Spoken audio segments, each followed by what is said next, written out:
Okay, welcome to the Crow Show. So we have seen a huge increase in the number of UFOs and identifiable objects that are transiting the moon. This began at the lunar eclipse in April 2014, and it's still going on. To put this in perspective, I filmed more objects transiting the moon in a single night than I had in the previous 2 or 3 years. I'm going to cover some of the important things I think are going on, and I'm going to try to address why I think this is going on. And I'm going to start by showing you the sky that night and talking about the manipulation that happened during the eclipse and the media manipulation that ran up to the eclipse. Anyhow, here we go. Okay, so here we are the night of the eclipse that happened in April 2014. Some interesting things happened running up to this eclipse. If you remember, the media was really pushing this blood moon idea. So I've put stellarium up here for a couple of reasons. First of all, a blood moon, the proper use of blood moon, before the Romans each month had a name. A moon in the fall time was referred to as a blood moon. It had nothing to do with its color. It was simply because it was fall and the harvest had occurred and now they were going to have to kill animals to get food, hence blood moon. That is the proper usage of the term blood moon. Now, running up to this last eclipse, the media and even Goddard Space Center from NASA was pushing this blood moon thing. And I said then it's kind of like a spell. We had just passed the spring or vernal equinox, and here they are pushing blood moon, which is a fall reference to a moon in the fall. But what's further interesting about this is, as you can see, I'm set up here for about 8 o'clock the night of the eclipse, and it does run from the 14th into the 15th.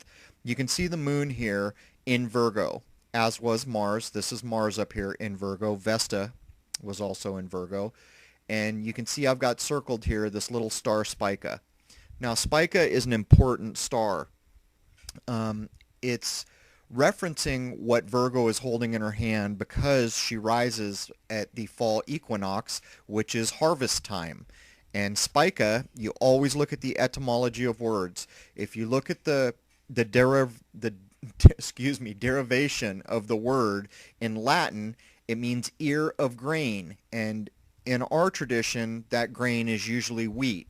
In other traditions, like Arabic and Chinese, it's an ear of corn that Spica, or that Virgo is holding, represented by Spica. Now, also, another interesting thing is that the blue star in the Brazilian flag for the state of Para, I don't know if I'm pronouncing that right, is representing Spica. And also, there's a white stripe on the Brazilian flag which represents I think it's the zodiacal band, the zodiac. But anyhow, moving back to this, what I'm going to do here is roll through to show how many satellites were in the area, because what this clip is about is on this night unidentified objects transiting the moon just shot up. We filmed hundreds, 139 clips. There's about 5 clips with nothing in them, and then the rest have at least 1 or 2, if not multiples. So hundreds of objects filmed this night. This has continued till today. And I'll address, if you want to go out and try to film what's going on right now, I'll tell you how to do it. Anyhow, here we have the moon. I'm going to zoom in a little bit, and I'm going to center it out so the rotation of the sky will not be right. So we're just going to run through seconds, and it'll speed up in a second here. I have all the satellites on. So as we roll through, that steady line of satellites, many of them are geosynchronous, which means they're about 22,000 miles away or something. It just basically means they try to stay over the same part of Earth. So they're looking at the same portion of Earth over a long period of time. So there's a satellite going by that might have been able to transit, and you'll just see we did get a couple. I was on the phone with Dark Sky Watcher, and we ID'd at least 2 or 3 as satellites, but all the rest we could not ID as satellites. Now, to be fair, we should say that we're looking at technology here. We're going to call them UFOs because they're unidentified, but when we say that, it implies that we're looking at alien things. What I am going to say is we're looking at technology, and a hell of a lot of it. And this uptick, to put it in perspective, I filmed from 2012 to 2014, and in this single night, I filmed many more times all the objects I had ever filmed in a single night. I mean, by probably 10 or 15, 20 times as many objects. And every night since then, I have seen the same thing occurring. Dark Sky Watcher, I have spoke to him. He is clocking, I think last time he said something about 300 objects in a night. So what's going on here? Here we are at 9 o'clock. I'm going to speed this up a little more. I'm going to go by minutes. And you'll just have to look careful because they'll streak by. So what you can see is that there's clearly going to be some listed satellites, maybe a handful, let's say as many as 8 that we can identify. There was one that probably transited. Here comes the Eclipse. The rest of these things are unidentified. Are they military? Are they legitimate UFOs? What are they? What I can tell you is what we saw this night was not correct, and I will demonstrate that again with video. When we were supposed to be looking at totality, we were not seeing totality. When we were supposed to see color, we could see it with a camera in our eyes. We couldn't see it with the scope. So there we are. Here we are at about 2:30 in the morning into the 15th, and look, here comes a satellite that looks like it may be a transit. So there it is. Yes, that is a transit, and it's a very slow satellite. So anyhow, I'm going to get into the video now, and I'm just going to start running these objects and talk about what I think this means. Okay, let's look at the anomalies.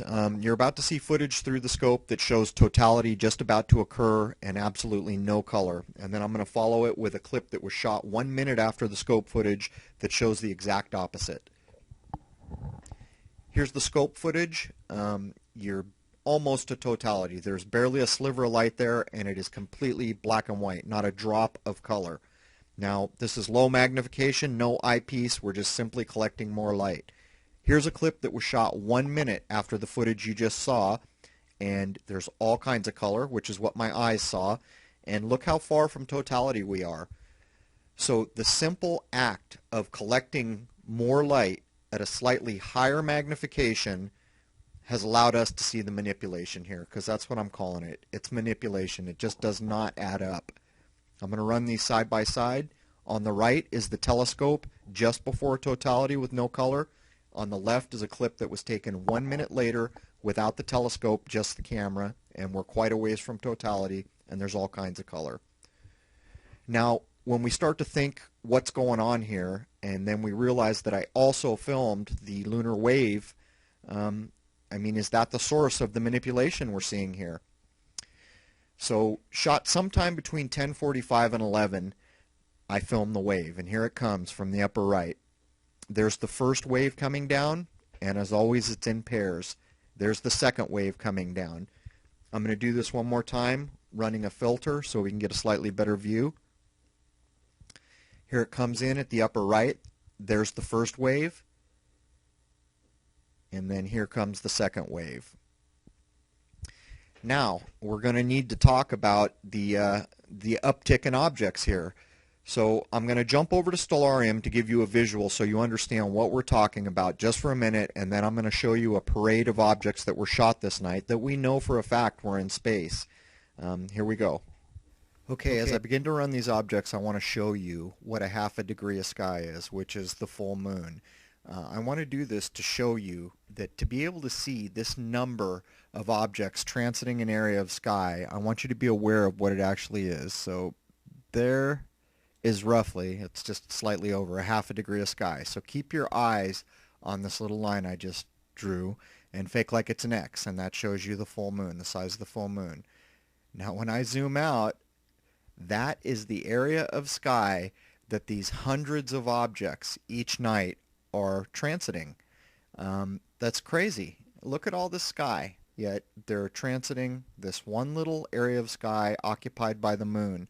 So I just wanted you to visually understand what a small portion of sky we're actually talking about here. So anyhow, let's take a look at the objects. Alright, here we go with the objects. I'm just going to let them run in the background as I talk. There goes one that's not zoomed. All the rest of them will be zoomed. This is a huge increase of objects, and it's gone on every night that I have shot since the lunar eclipse last month. It's been confirmed in Arizona by Dark Sky Watcher. He got something like 300 or 350 the other night. I don't know what the number was, but it was a lot of them. This is a change. Something has changed. We're looking at such a small portion of sky that to night after night see hundreds of these transits going on. You've got to wonder what is going on. I wonder if these things have to do with the lunar wave I've been filming. I wonder if these things have to do with the manipulation that I have tried to prove the night of the eclipse. A lot of people talk about Project Bluebeam and all these coming hoaxes that are going to happen. I don't know if any of that's true, but I do know that there is so much technology up there, hundreds of these things in a just endless parade, that if I saw something in the sky, I wouldn't trust it for a second until I could confirm it for myself in some way. When I look at the moon now, I don't really trust my eyes anymore. I don't know if I'm looking at the surface of the moon or a hologram or whatever that wave is, a force field, some kind of energy projection. The point is it's technology, and we have not been told the truth. And now to see this much activity in a half a degree of sky, to me, is a red flag. Something's changing, something's going on. I would urge everybody listening that if you have a camera and you have an interest, get out and film the moon whenever you can. The way I do it is I frame the whole moon. That's the best way to do this. Don't zoom in tight or you won't get very many objects. Frame the whole moon and then watch for a few minutes. If you don't see anything, delete that clip or you'll have too much video to save. But at any rate, something's going on here, and I would urge everyone to get out their cameras and be part of this show. So there it is. Hundreds of UFOs still transiting the moon. Started on April 14, and it's still occurring now. So there it is. Cheers.